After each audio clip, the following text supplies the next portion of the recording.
Fireworks. That's what's expected on the Democratic debate stage tonight. That is because a rising Mike Bloomberg is going to take part for the very first time. Tonight, the other candidates expected to be on the attack. Political reporter Jack Fink here in studio with a preview. Jack, what are we expecting from all this? Well, Brooke and Doug, this is going to be the first big test for former New York City Mayor Mike Bloomberg, and that's because he will be on live TV instead of taped commercials.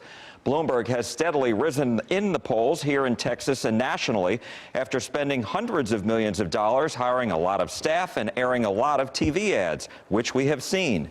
And Sanders and Elizabeth Warren have repeatedly accused Bloomberg of trying to buy the election. Bloomberg's campaign says American voters can't be bought and that it's insulting to imply they could be. Some of his past comments have also come back to haunt him, including his police department's policy of stop and frisk, which stopped a higher percentage of African Americans and Latinos.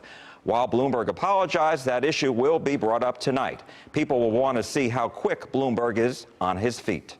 What is his temperament?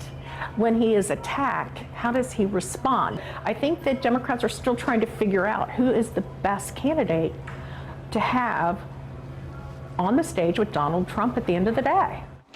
Sanders will also likely have questions raised about whether he, as a Democratic socialist, is too far to the left to beat the president. So what's the picture nationally? Because last litmus test, New Hampshire, obviously, and Buttigieg and Sanders come out, and they're kind of the two big dogs out of that. Where do we stand now going into tonight? Well, despite the fact that Pete Buttigieg won Iowa and came in a very close second to New Hampshire, he is still trailing in the polls in Nevada and nationally.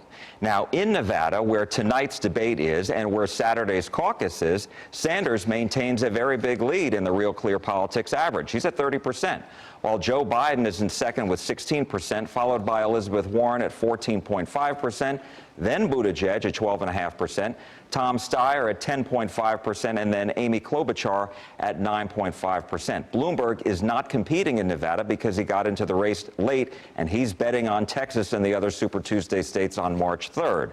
And then we look at nationally. Sanders leads by 10 points with Biden in second and Bloomberg a very close third, followed by Warren, Buttigieg, and Klobuchar far back. So tonight's debate is really important for Buttigieg and Klobuchar to try to keep their momentum going, and also for Biden and Warren to see if they can re-energize their campaigns after poor showings in the first two contests. Right. And I think one of the big things to see that everybody's waiting on is how is Bloomberg going to respond to all the stuff from his past that has been dredged up in the last week or so. We've seen so much in that, and you know it's going to come up.